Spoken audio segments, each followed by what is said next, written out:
Who's that Pokemon? It's... fuck is that?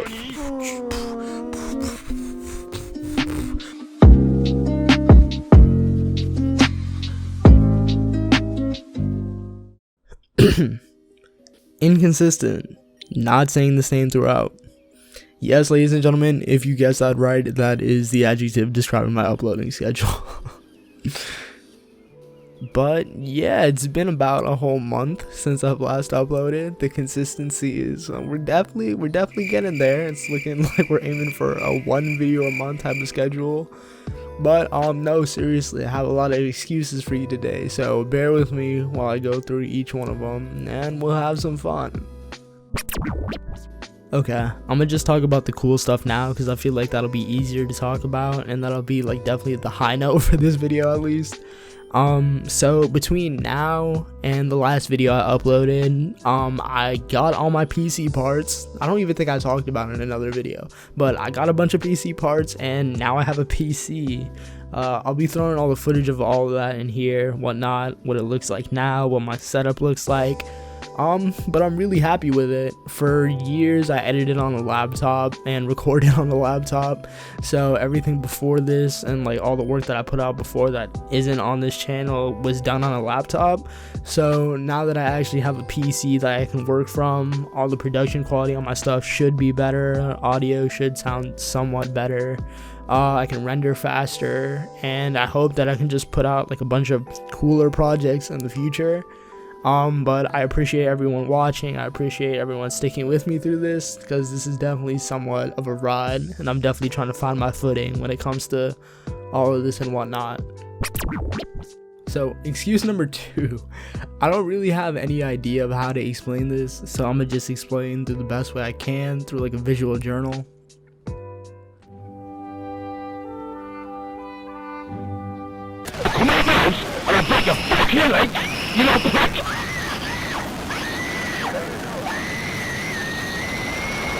So with my luck, I managed to get a cut on my eye while I was sleeping. Don't ask me how, because I don't know.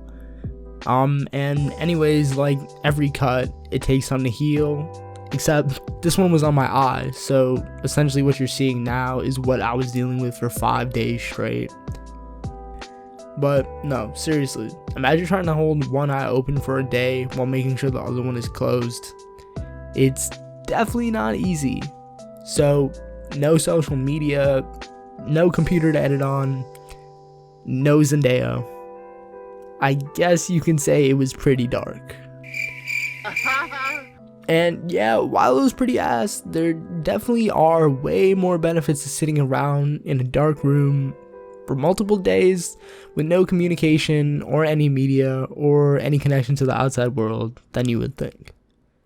So for one, literally having access to nothing definitely forces you to be creative.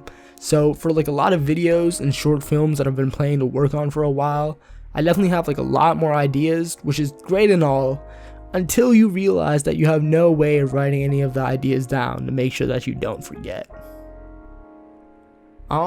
So I didn't really take the time to think of a third excuse, so I'm gonna just jump into what I wanted to talk about for the rest of this.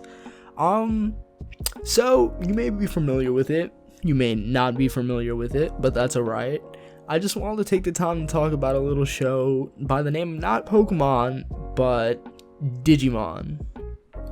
So, okay, I don't know whoever's watching this and how you were raised, but the way I was raised and where I grew up, Digimon was always treated like Pokemon's less popular younger brother that had no significance and definitely wasn't expected to make it anywhere in life. So, at the very least, you can definitely say I never really held Digimon to like a high standard. With that being said, I had to do my research and acknowledge the hard, cold facts. So, Pokemon Red and Blue, the first Pokemon games, were released in February 27th, 1996 on the Game Boy, with its success triggering the start of the anime that a lot of people know a year later in 1997. Digimon originally started being marketed off as a Tamagotchi in 1997 and was eventually adapted to the actual anime in 1999. So if one of the two ripped each other off in terms of the concept, I have no idea. But regardless, I took it upon myself to watch the first episode of the Digimon anime. I just didn't want to judge a book by its cover. And trust me, I was wrong. Definitely should have judged it because that shit was trash. I'm genuinely not even going to bother with the theme song because we already know it won't live up to the original Pokemon theme song. So, the first few minutes of the show, we get introduced to this awful excuse for a cast. So, we have the main character, Ty, who's actually kind of clean with it. So, he got the Adidas Johns on with the Mickey Mouse gloves, and you can't forget the cloud goggles. As for the drip, I'm gonna give it to him, but that's unfortunately the only good thing about him. I'd love to go into the detail why his character is less interesting than the mold on my left toe, but we have like 7 other little shits to go through. Okay, so next up we have Matt. Matt's actually kind of cool. He's the cool one of the group. He has the swagger. He has the dope haircut. He has whatever this little green thing is. I like Matt. Solid 6 out of 10. So, for one, I don't even know if the show has a Japanese dub. I wouldn't watch it in the first place even if it did. That being said, Sora is probably one of the worst voice actresses I've ever heard in my life. It was like, I don't even know how to describe it. It was like the actress sat down in the middle of the studio to recite her lines, and then she just completely forgot where she was, what character she was playing, and what she was meant to say, and it just came out like this. Brr, it is freezing, and I didn't bring a jacket. Boy! I'm sorry, bro, but Pikachu's voice actor definitely did a better job saying the same word over again and again for years on end. I don't even have a feeling towards this character at all, but tell me why that it feels like whoever designed this character definitely wanted to give the kids who bothered to give this show a chance in the first place nightmares at night. Look at this man's eyes, bruh. This man is definitely staring into my soul. Joe is that one character that you can't help but hate. Dude is completely defenseless and literally whines about literally every single thing. Fuck this character. TK is TK. Dude is like 4, so I'm gonna let him rock. Mimi, literally a knockoff of Malon from Ocarina of Time.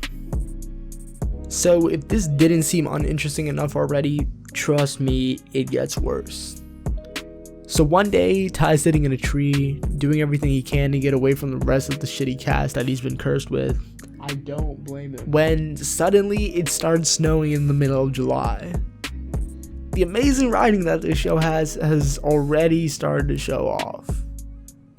So after the kids gather in this sorry excuse for a cabin to escape the snowstorm, they come outside and observe their surroundings.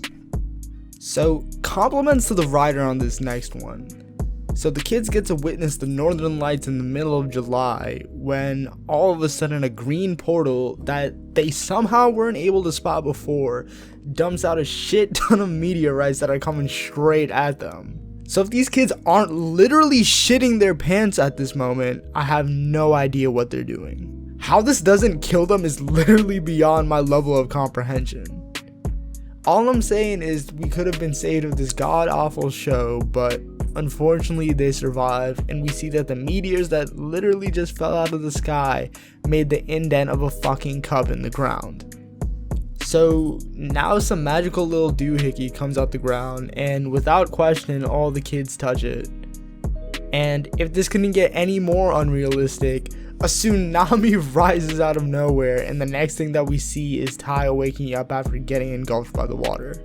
What is that? Listen, bruh, I just came to this show to watch the cool monsters and shit, bruh. I didn't know we had amputated embryos on this channel, chief. Disney, what were you thinking? This thing looks like a dumpster baby with teeth, bro. Okay, so after befriending the amputated alien, Ty meets up with the soulless child, and then they start to question where the fuck they are and what in the Tarzan is going on here. And then we also discovered that the Grim Reaper over here has his own little pink thing with legs. Anyways, main character dude climbs into a tree and is like, the ocean. Our campsite was nowhere near the ocean. I'm like, did y'all not realize y'all in a forest? And where did all the snow go? And most importantly, how does he get up here? So we just gonna act like they don't have crazy ass limbs to not fall out of this tree right now? Listen, bruh, I realize this is a kid show and obviously not everything is supposed to make sense. It's fiction. But what kind of crack were the writers on when they made this shit? Like, look at this. This man Ty literally falls from a high ass tree and sustains no damage when he falls. All I'm saying is, if this was Pokemon, this man Ash would have been gone. But wait, no, the pink thing, it's dead. Oh, he's good. He just wanted attention. Cool.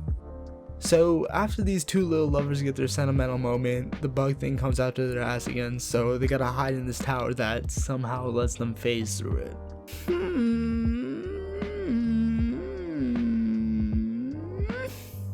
So apparently the shitty voice actor has a pink thing as well that's essentially as useless as she is.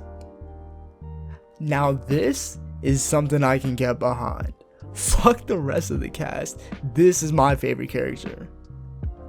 Anyways, the other relevant characters pull up with the dildo, then the gremlins introduce themselves. And I guess the kids forgot that they had another friend to take care of, so the Avengers spring into action and they find their friend being chased by the bug dude who doesn't decide to off them and spare me the rest of this episode. Anyways, they get their friend back and common sense actually starts to hit them and they decide to leave the island. And here comes the amazing writing because they literally run to the edge of the island and they meet a cliff. Listen, all I'm gonna say is if they jumped off, it would make my life a whole lot easier right now. So obviously the bug thing tries to kill them, but the piece of Hubba Bubba tries to go in and save Ty by using his bubble attack, which is literally the size of my right nut. And then the other Digimon decide to join in with more bubbles that somehow manage to deal damage to a thing that's like 20 times bigger than the gremlins themselves. So then the pink things are on the verge of dying while the kids are all on the verge of tears, even though they met the things like 10 minutes ago and nobody has really an idea of what's going on. So with the power of script writing, the Care Bears spring into action again and get their cheeks slapped for the second time against the big bug. And apparently God decides to spare them and decides to give them actually decent character models, which apparently gives them access to elemental powers, which they then use to burn the bug alive. I'd also like to take a quick moment to point out that the thing falls into the forest while burning directly and doesn't cause any environmental damage. Seems legit. Then like 10 seconds into the kids celebrating, the bug comes back and kills them all. The end. So, while I did think that this episode was absolute garbage, I genuinely learned a valuable lesson. Digimon is not for the culture. Also, we beat Misty.